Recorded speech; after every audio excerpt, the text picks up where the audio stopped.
Hello and welcome to the radiotimes.com Doctor Who podcast. My name's Hugh. My name's Morgan. And this week we are especially resolute in our determination to do a Doctor Who podcast because we're talking about Resolution. Yes, Resolution, the 2019 New Year's special of Doctor Who, Jodie Whittaker's first festive special, which we're apparently about to get a sequel to in the 2021 New Year's Day festive special, Revolution of the Daleks. I revisited it over the weekend. Morgan, I don't know, what was your reaction to Resolution the first time you saw it back in 2019 or late 2018, I think in our case? Yeah, it was an episode that I really remember enjoying at the time. Actually, I think, especially because it was coming off Series 11. Well, in particular, Battle of Ranskorav Kolos, which I think, in my opinion, was a bit of a damp squib of a finale. It didn't really feel like Series 11 had that kind of forward momentum that some of the previous series had, where it built to this grand finale. But then Resolution kind of acted as that de facto Series 11 finale, and it brought back the Daleks, or at least a Dalek. So I really enjoyed it at the time. But it's not one that I've revisited until now. Like you, I went back and rewatched it. And I think slightly the attention-grabbing nature of what followed with Series 12, where you have the Master and a Fugitive Doctor and Timeless Children, that's now dominated the conversation so much that Resolution sometimes gets unfairly overlooked. But going back and watching it, again, I really enjoyed it. I thought it was really good. I thought it was fun, funny, quite emotional at points, and really pacey. It flies by as well. Yeah, no, I agree. I think it's quite interesting, Resolution, because, like you said, it came very quickly after the finale as well. I think it's the shortest gap, possibly wrong on this, but I think it's the shortest gap between the end of a Doctor Who series and the festive special that there's been since they started doing the festive specials properly. So it kind of acted as a, like you said, a de facto finale, even though it was also, I think it's technically classed as part of Series 12. Because of some reason, even though it came out like 2 weeks after Series 11, but it's very much more like Series 12. You know, obviously you've got the Dalek back in there, which is kind of more like that thing. But I watched it, and then Spyfall started auto-playing, and I watched about 10 minutes of Spyfall. And actually, it's very similar to Spyfall, like the pace of it, like you said, the kind of being on present-day Earth, I suppose, but the kind of way it treats the characters and the fact it's very much tied into the companions in a better way. It's very much of a sort of duology with that other episode. And I think it's kind of interesting how much more it feels like Series 12 than Series 11. But yeah, no, it's definitely interesting to go back and look at it. I also remember really liking it at the time. I think it was one of those ones where I watched it and I was like, God, yeah, this is what I've been wanting. This is kind of what I've been waiting for with the series. And then, you know, I think Series 12 kind of did that even more. And I think, you know, there's a question there of whether part of the reason we liked this episode so much at the time was because, like you said, it came off the back of Ranskorav Kolos, which was a bit of a damp squib. But I do think it's pretty fun. Like, watching it on Friday, I was just like, this is just a laugh, isn't it? You know, there's not much fat on it. You just kind of race along. It's an hour long. You kind of you meet all these nice characters. You kind of just have a bit of an adventure with one Dalek. You know, it's all solved at the end. There's a nice little joke about UNIT, which I think is pretty funny. I know some people find it a bit controversial. And also, when I went back to that, they only say that UNIT has been suspended, not permanently disbanded. There's scope there for UNIT pending to return. Review. If you're still mad about that, there is a way out. Yeah, so I think there's a lot to like about it. And I think I'm quite interested that they've decided to kind of follow on from it, because it's sort of like, it's very separate from all the arc stuff we have in Series 12, but it definitely does kind of lend itself to kind of setting up a follow-up, you know, because there are still some questions. Like, I remember at the time, I was a bit like, what is this company that has all these Dalek weapons, and why do we never meet anyone who works there? Like, surely you'd investigate that a bit. And, you know, why would you? I think people made jokes at the time about them just leaving a melted Dalek in GCHQ, and, you know, how people would react to that. And it's kind of interesting that they have sort of picked up on that thread. Although we'll get to that in a minute. I guess something to ask about first. So one thing that's easy to forget about now is that before the episode aired, I mean, technically until about a day or two before the episode aired, people didn't know it was going to have a Dalek in it. People kind of suspected it was teased, and I think actually there was a radio trailer that kind of spoiled it by having someone say exterminate. And also, I think at the screening, some kid videoed it and put it on Insta stories when Chris Chibnall was saying, "Oh, we brought back the Daleks."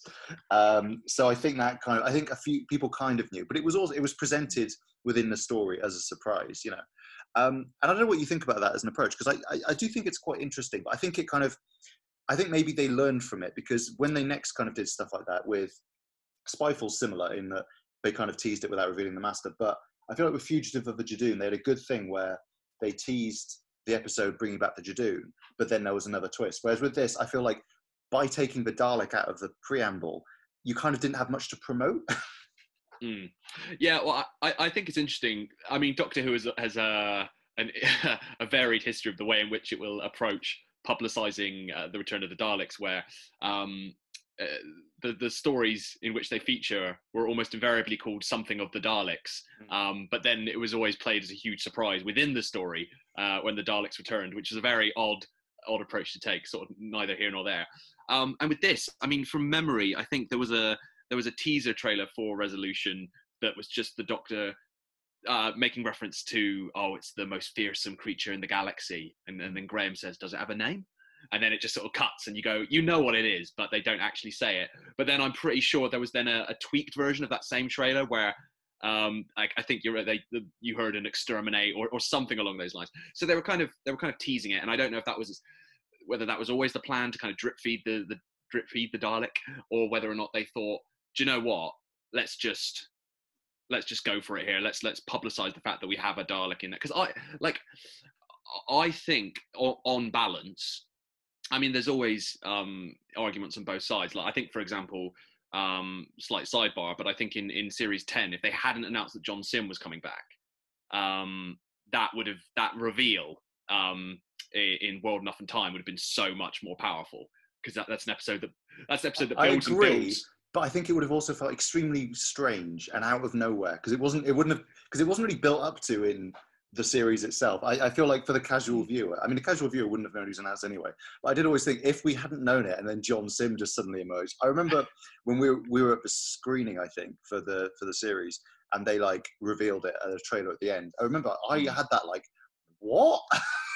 Why? Yeah. Kind of like, not in a good way kind of moment. And I feel like you would have had that. Also, it would have been a bit like if, you know, at the end of The Timeless Children, you know, Ashad the Cyberman, I'm really not sure I'm going to finish the sentence. Ashad the Cyberman ripped off his mask, and it turned out to be, you know, Adam, the companion from, you know, series, whatever. Like it was just a bit like, what? That wasn't built up to at all. But yeah, I kind of know what you mean. It would have been a great twist. It would just felt like that whole episode was hinging on that, a bit like the Dalek stories of old. That whole episode was hinging on this twist, which we already knew. So we were just I was just looking at my watch a little bit, going, come on, I know that's John Sim behind some very good makeup, but I know it's him. Let's cut to the chase.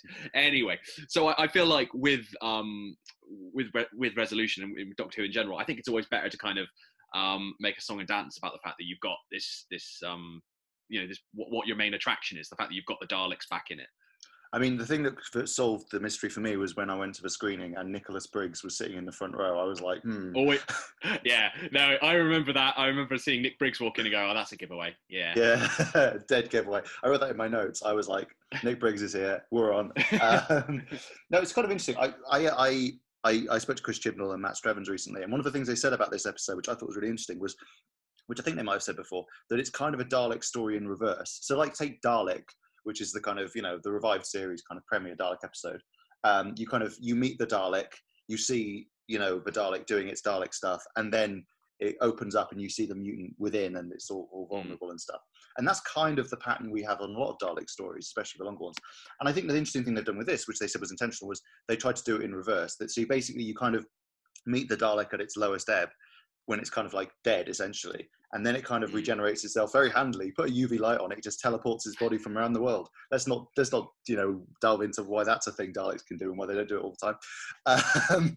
And then, you know, we see the Dalek kind of, it's a little like the Ice Warriors Cold War episode. You kind of see what the Dalek is like without the armor essentially.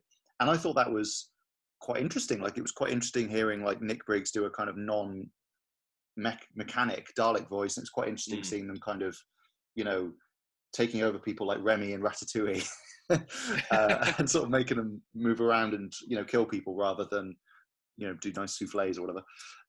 But yeah, and then obviously gradually they kind of get to the real Dalek only in the last 20 minutes or so. But I think that's fun, the way it builds to the reveal of the Recon Dalek, because that's the trick that this episode plays, is that you do most people I think knew that this episode maybe had a Dalek in it when it was broadcast, but it kind of keeps you waiting for the Dalek in its full Dalek-y form. So there's that fun moment of reveal when you see that it's the Recon Dalek has sort of reassembled itself from junkyard scrap. But then before it gives us kind of classic Dalek, you do get a fun new innovative twist on the Daleks with the Dalek mutant using Lynn, Charlotte Ritchie's character, as its passenger, and throwing that new skill into the Daleks' arsenal, which again, not sure why they don't do that more often. Well, it does look like they might do it in the new episode, actually, because there's a bit in the trailer where a Dalek jumps onto Mandic Girl. So it looks like. Incidentally, I'm not sure if this is true, but I've heard a rumor. Here's the rumor mill. We should get a sound effect for the rumor mill. Apparently, the original plan for this episode was that the Dalek was going to take over Yaz, which is why there's a bit where Lynn steals a police car and drives around being a police officer. But it was kind of like there was some. They changed it, I think, partly because they didn't have time, or Mandic Girl wasn't in the country when they needed to film the car chase. So they changed it. I mean, I don't know how true that is, because casting would have been a bit earlier than that. But I think that would be quite interesting. I do wonder whether that's something, based on the little clip in the trailer of Yaz being attacked by one, that's something they're maybe going to pick up. And you do wonder whether it might have been more powerful to have one of the Doctor's friends kind of being driven by the Dalek. Like, you kind of have it a little bit with Aaron. On the flip side, Yaz then would have killed about 8 people. So. Yeah. No, but I do think that's interesting, and I do wonder if there's some truth to that, because I think one of the strengths of this episode actually is the supporting characters. I was definitely going to say. Yeah. Nikesh Patel as Mitch. They're almost like, they're kind of immediately very charming and likable. Like, from that first scene in the sewers, it establishes their relationship and the characters really well. They're almost sort of like potential companion material. I would say Charlotte Ritchie is one of the best denied companions we've had in recent years. Like, I think she's so good in that episode, really underrated actually. She could have probably done a lot less, but she's basically being a Dalek as a human for a lot of it, and also being her character. And I think she does a really, really good job, considering a lot of the time it's just her with a little bit of prosthetic on her back, kind of wiggling its tentacles around. But having said the fact that they're both great, I think we talked about this when we were talking about Bradley Walsh and Tosin Cole leaving Doctor Who, but Resolution is I think without question Ryan's best episode, because he gets the storyline with his dad returning. There's his best scene in particular is that scene in the cafe where he's kind of confronting his wayward dad, and he's saying, like, don't come here demanding respect, that's not where we are. I think Tosin's brilliant in that scene, actually. And then actually I remembered that, but I'd forgotten that Bradley Walsh actually has a few nice scenes in this as well. Some of the emotional stuff where he's talking to Aaron, Ryan's dad, and he's remembering Grace and how much she loved her son. And then he gets some fun moments as well, like slamming the door in in Aaron's face, and the it travels in space and time, as the very, very dramatic as the TARDIS materializes. So he has some fun stuff to do. Yaz, by comparison, doesn't actually have a lot to do in this episode. So that whole thing of that maybe her plot was given to Lynn, and then equally, Lynn and Mitch kind of vanish a bit towards the end of the story. They don't actually have much to do in the final act. So all of that would kind of make sense if that storyline was originally intended for Yaz. Yeah, and a lot of what Mitch and Lynn do is on their own, away from the other cast, so it could have been shot at any time, really. I do think if this episode has a fault, it's that there's a lot going on, and we said it's very fast-paced. You kind of don't... There's a lot of characters, which is a thing we've talked about a lot in this era of Doctor Who, because you have 3 companions. If you then add loads of guest cast, it's tricky to find them what to do. And obviously we had 3 kind of major guest casts plus the Dalek in this episode. So I do think, like you said, Yaz doesn't have that much to do. Aaron is kind of, has really good scenes with Ryan, but he's sort of... I liked Aaron. I kind of wish we'd seen him a bit more. It seems like we probably won't see him again now if Ryan's leaving, unless he appears in unless he Revolution. Unless he makes a secret cameo in the festive special, which I think would be nice, because it would be nice way to bookend it, yeah. Yeah, and if Ryan's coming home, him returning to his dad. Although, and as much as I generally am a sucker for a happy ending, and I don't like mean-spirited twists in the tale, I do wonder if this episode would have been more powerful had Aaron sacrificed himself at the end to save Ryan, thrown himself into the supernova. Maybe I'm just getting way too dark, and this just speaks to my thought process. But I do wonder that final scene where Aaron's how I thought it was going to go was Aaron with the Dalek mutant attached would throw himself into the supernova to destroy the Dalek and sort of, you know, as an act of love to his son, to show him how much he means to him. He does that, sacrifices himself. But I don't know. Maybe that's not very Doctor Who. Maybe the way it goes is the right. I think it would have worked well in the story. I do wonder what it would work as for the series as a whole, because then you've got Ryan's dad died because of the Doctor, kind of, and then it's kind of that's hanging over it. I think that maybe you're right though. Maybe he should have tried to. Maybe he should have offered, and then they find another way. A little like in Praxius, when you know, the police guy Warren Brown, you know, offers to sacrifice himself, and then the Doctor manages to save him anyway. I think that's that maybe that kind of thing. But then maybe that would have been a bit of a cop out. Who knows? So what we should probably talk about the Dalek itself in the episode. It was kind of a controversial look when this Dalek came out. I mean, some people quite liked it, but people said it looked like it was wearing a corset. You know, it was on a New Year's diet. It was a little bit skinny around the midriff. Yeah, which is apparently, I think it's something they actually took into account, because when I asked Matt Strevens about it, he said, we've bulked out the middle bit specifically. So don't worry. But yeah, no, I mean, I quite liked the fact that we kind of got a new Dalek design. And I think the thing I liked about it, which I think they've also tried to do for Revolution of the Daleks, is it was kind of clear that this wasn't going to be necessarily what Daleks look like forever. Do you know what I mean? It was kind of like an interesting, it's a little like, again, a little like a Shad towards the end of Series 12. It's an interesting design, but you know it's not what Daleks or Cybermen are going to look like from here on out. It's basically the kind of rusted steampunk version of a Dalek or Cyberman. Yeah, it's like a variant Dalek, right? Rather than necessarily the new default. And going back to what you were saying earlier about watching this episode and thinking, oh, this is what I want Doctor Who to be. I don't know if that just makes us really basic Doctor Who fans, but like there is something about when I watched that scene where the Recon Dalek takes on the armed forces and is just blowing up everything, and there's explosions everywhere, and that sequence is really well shot. I felt kind of like, I remember watching that for the first time and feeling like butterflies in my stomach a little bit, which is that kind of level of excitement that I felt when Doctor Who was first back, which I think naturally kind of dissipates a little bit as you get used to Doctor Who being back. I mean, that's kind of unavoidable. But I remember when particularly sort of something like the cliffhanger to Army of Ghosts, when the Daleks emerge and it's, oh my god, they're going to do Daleks versus Cybermen, and how excited I was. I felt like a little bit of that again, which I hadn't felt with Doctor Who for a while, because I think I'd gotten so used to it.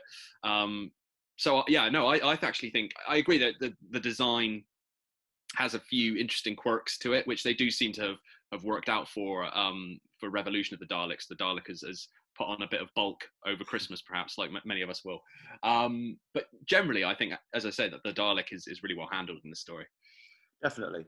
I think it's interesting as well, the point you make that. I definitely also felt that way a year later when we had the Sacha Dhawan as the Master reveal. That felt for me like, that was exciting. That felt like kind of old school New Who. And I feel like those moments are kind of, I think Series 11, for its positives and negatives, was slightly lacking in those sort of moments where you're like, oh my God, this is so exciting. Do you know what I mean? There's certain moments as a Doctor Who fan, and I'm outing myself as a massive nerd now, but I think I've done that long ago. But there's just certain moments that every so often you'll just go back and watch on YouTube because they're so good. God, yeah. because they're so good. And one of those is the Sacha Dhawan Master reveal scene. I'll just go back and watch it and go, oh, this scene's so good. Sacha's so good in this scene, just because it's fun.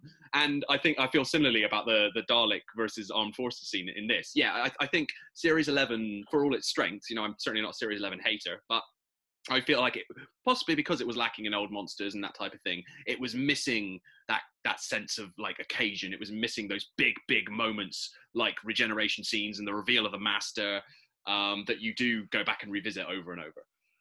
I have to ask as well, one bit of the episode that rewatching struck me as something I probably liked less this time around was the way in which the Dalek is defeated. Obviously, I think it's sort of love or something that defeats the squid. But no, that would be ridiculous. That is how closing time ends. But yes, that's not how this ends. No, the way this ends is that they sort of run up to the Dalek. Jodie Whittaker does a skid, does a couple of kick flips on her skateboard and a wheelie, and then they just sort of tape some bits of a microwave to the outside of a Dalek, then sort of step back, and it's like, why are there bits of a microwave on me? What the hell? And then it just kind of like melts in. And then obviously, they do a more of a thing with the Dalek mutant and stuff. And I was like, this is a pretty naff way to defeat a Dalek. It reminds me of, I did think that bit at the end of Journey's End, where they kind of turn off the Dalek controls and they just start pushing them around and stuff. I don't like it when people touch Daleks. I know that sounds really weird, but it feels like you shouldn't be able to get that close to them easily. Do you know what I mean? I feel like if you're touching the outside, that's bad. I feel like you're in trouble. Do you know what I mean? It shouldn't be like, just go quick, just shove it over there.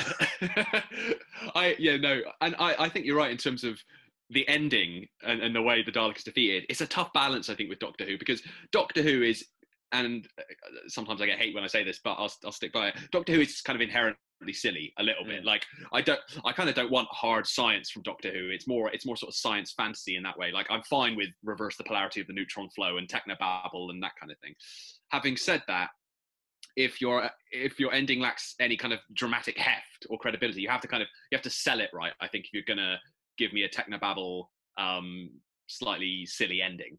And I don't think this quite nails it. As you say, the Doctor does a skid, attaches a microwave to a Dalek, and it doesn't quite sell it, which is, I'd say, as much as I enjoy this episode, is one of its few negative points. It's Chekhov's microwave. Aaron carries that microwave combination oven around with him into the TARDIS for some reason. Just sort of takes it around with him everywhere he goes, and it's finally useful in the end. It's very odd. It's like they had a sponsorship or something. Also, maybe it's the point, because Aaron is a bit of a useless wheeler dealer. But like, who's that excited about a microwave oven in 2020? Like, it's a fairly standard invention. But he's so excited about it, he carries it around all the time, touting this great thing he thinks he's invented. Anyway, well, it was actually 2019 when everyone was very, very into microwave ovens. Yeah, it was a different time. We should probably start to wrap up there, but I will just say one thing we should touch on is we touched on this at the start, but Revolution of the Daleks is apparently kind of a sequel to Resolution, as well as its standalone thing. So I guess, what do we think will get picked up from this episode? It seems like, from what we've speculated about before, it seems likely that the premise of this episode is that basically somebody is trying to make Daleks. Since we recorded our last episode, Nathan Stewart Jarrett, who plays Leo Ragazzi in the episode, has said his character's cultivating an evil embryo, which sounds a bit like someone's trying to make a Dalek to go inside the suit. I had sort of forgotten quite how badly the Dalek is destroyed in this episode before rewatching it, but it seems, it was still kind of there. Like, you had kind of had the skeleton of it. So you have the burnt out husk, at least, of a Dalek in GCHQ, and if you're going down the Terminator route, there'd always be like an arm of a Terminator left, yes. which meant that Cyberdyne could rebuild a whole Terminator somehow from that. So that logic holds. But also MDZ, is it the company? I think so, yeah. Yeah, which is this weapons research company which has a Dalek gun, which is where Lynn finds the Dalek gun.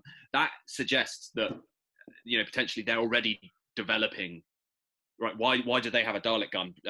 Presumably they're researching the tech. They're trying to replicate that tech themselves.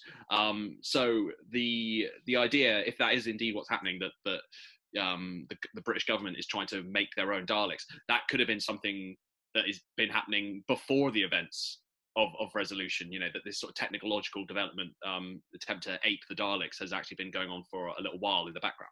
Yeah, so I think that'll definitely get picked up as well. And obviously, of course, we'll open on the shot of that cafe owner treasuring his new brilliant combination microwave and oven, which cooks like a dream. And then, the family at the end will be like, oh no, how are we going to fit all these Daleks? Aaron kicks the door down, never fear, got his fleet of microwaves ready to staple to any Dalek that comes near them. And the world is saved again. Sorry for spoiling that for everybody. It's a very moving final 15 minutes. Sadly, Ryan and Graham hurt their fingers in the microwave doors, and that's why they have to leave the show. But it's gonna be a real winner. I can't wait to see it. Just to be clear, that's probably not what's going to happen. But you know what? You never know. You never know. You never know what's going to happen. You have to retract that. That's going to be all over Outpost Gallifrey by yeah. Is that what it's still called? Who knows? I think so. But what do you think? Those of you who've been listening, or indeed are still listening to us after talking about Resolution all that time, do you think Resolution is an underrated Doctor Who episode? Did you like that Return of the Dalek? And how do you think it's going to impact on Revolution of the Daleks? Please let us know in the comments. You can listen to this podcast in any and all of the podcast places where you find podcasts, very technical stuff. And yeah, we'll be back in the coming weeks with some previews and reviews of Revolution of the Daleks when we get that. And we'll also be back with a special podcast episode on Christmas Day. Yeah, so it a change to our scheduled programming. So yeah, we're not quite sure when some of these episodes are going to drop. It kind of depends on embargoes and stuff. But we'll let you know. Keep an eye on our Twitter account and our YouTube channel, and obviously on radiotimes.com, where you can also find lots of other Doctor Who content. Until then, I've been Hugh. I've been Morgan. And this has been us yammering on about Daleks once again. Goodbye.